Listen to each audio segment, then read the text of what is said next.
Virtual reality is an amazing tool, and it can't only just be used for playing video games, but can be used for other things as well. Marines are already using VR headsets to check around the surroundings of their tanks without risking their lives, and St. Jude's Hospital is already using virtual reality headsets to simulate what it's like to go through CAT scans and other horrifying hospital devices to the less than fortunate children there. Virtual reality has been used in many benefiting ways, and it's mind-blowing the tricks it can do. When you have an experience, any virtual reality experience, it often feels like you're really there, being able to pick stuff up, move around, look around, and interact with the environment around you. However, the more in-depth presence of your fingers and your arms was never seriously considered in virtual reality until now. And while I always complained that the only thing dragging virtual reality down is its lack of accessibility, especially the Valve products with their lighthouse sensors literally having to be drilled into walls, and its complications it takes to set up, the PC you need to use, etc. While the new Valve Index hasn't really cracked down on these complications, it's become the ideal gaming headset for any virtual reality player, with not only its stunning graphics and refresh rate, but its presence of fingers in virtual reality. So hold on to that $1,000 cash, because we're going to talk about everything you should know about the new virtual reality headset, the Valve Index by HTC and Valve. You need to know. Stay tuned.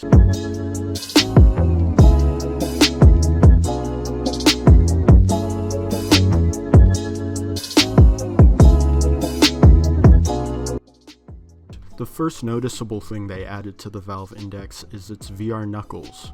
These VR knuckles are very different in terms that they are weirder to put on. At first it may seem more complicated, however this small extra step is definitely worth taking. The VR knuckles are unlike anything we've ever seen from PlayStation or Oculus, because these VR knuckles actually allow individual finger tracking. And where the Oculus touch controllers can detect where your fingers are based on the sensors you put your fingers on when you're touching the controller, these VR knuckles actually have 87 sensors surrounding the controller, so they can actually detect where your fingers and thumb is at all times, even when they're not touching the controller. So you can wave like any VR, you can high five like most VR, as well as point your finger, maybe give someone the ring finger or pinky, or I'm not going to say the other last finger there, but each individual finger is completely maneuverable. And although it may sound like a small thing, in VR those extra fingers mean everything. Now we can pick stuff up more realistically using our fingers. We can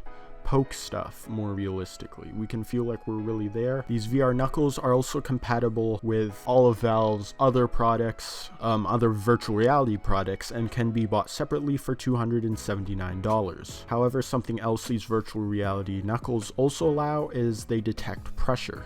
There's a virtual reality game where you need to give a firm handshake to someone, and it actually detects the pressure of which you're pressing down and contracting your fingers.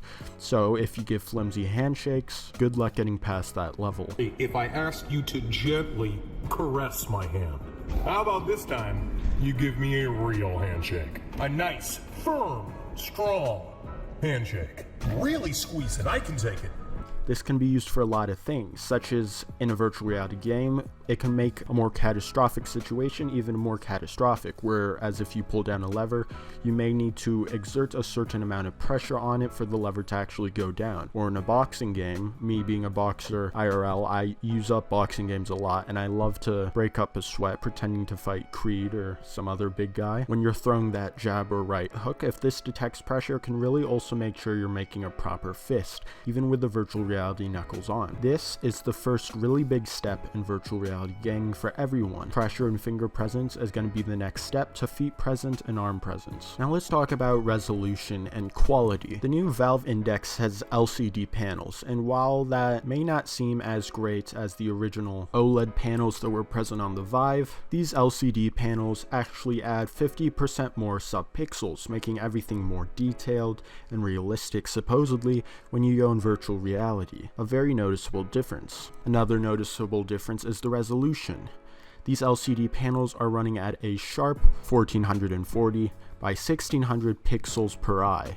This is definitely a noticeable upgrade from the original 1080 times 1200 pixels per eye and the HTC Vive. This also allows for 20 degrees more field of view, 130 degrees field of view to be exact. And again, while these degrees may seem like a small amount to increase by, they are actually very important now that we can see what's to our sides, what's up and down. We have a wider field of vision basically when we look around, making it more realistic, as I can kind of see the window next to my microphone in real life. No doubt when we wear a virtual reality headset, we'll kind of be able to see that monster behind us, and that makes for a more immersive and realistic experience. Something else to be impressed by is the refresh rate of the Valve Index. It's 120 Hz refresh rate, and that is insane for a virtual reality headset. That's as much as my Razer Phone 2. The Valve Index also offers an experimental 144 Hz refresh rate, and although experimental, if you have a really good computer, running this can be absolutely game-changing, a word I've used a lot. So with these three categories of resolution, the LCD panels, the refresh rate, and the field of view, it definitely ties into making a more immersive experience.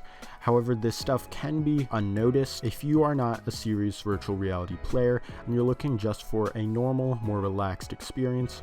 Then your go may want to be the Oculus Quest or Oculus Rift S, or the HTC Vive. The Valve Index is actually surprisingly lighter than the Valve Pro, but make no mistake, it is still very heavy for its size. The Valve Index also offers a frunk. It's a USB 3 port that's on the inside of the headset, and it's available for modders to use. Valve truly did go out of its way to think about its entire community when they added this frunk feature. The comfort is also excessively well, with microfiber around the eyes and the headband that goes around your head. It truly exerts pressure in a balanced and even way, making for longer virtual reality play sessions. There's also a dial adjust on the side, of course, to make the headset tighter or lighter. And of course, there's spacers for the eyes in case you're wearing glasses. Unlike other virtual reality headsets, the things on the side are not actually earphones, they're actually speaker cups.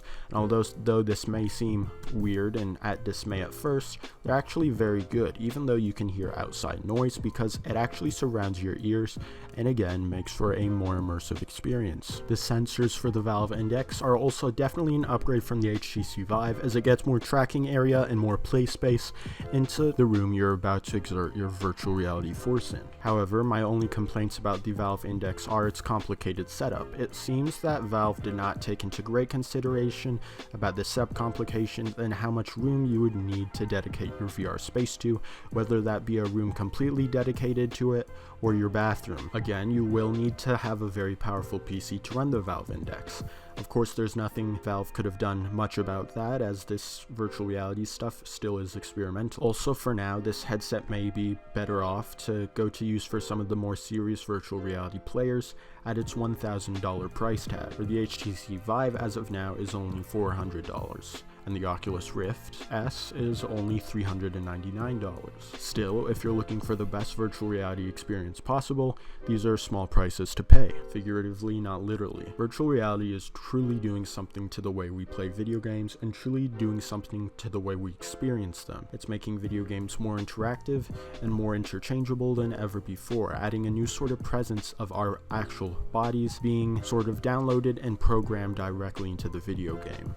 The Valve Index is taking a great step into making this a more common use, and I can't wait to see what they do with it. For now, this is absolutely everything you need to know about the HTC Valve Index, and we'll see what else they get up to in the future. Hey guys, thank you so much for watching. If you learned something about the Valve Index, be sure to leave a like and comment down below what you've learned, or if I made any mistakes or should have added something, be sure to comment that down below as well.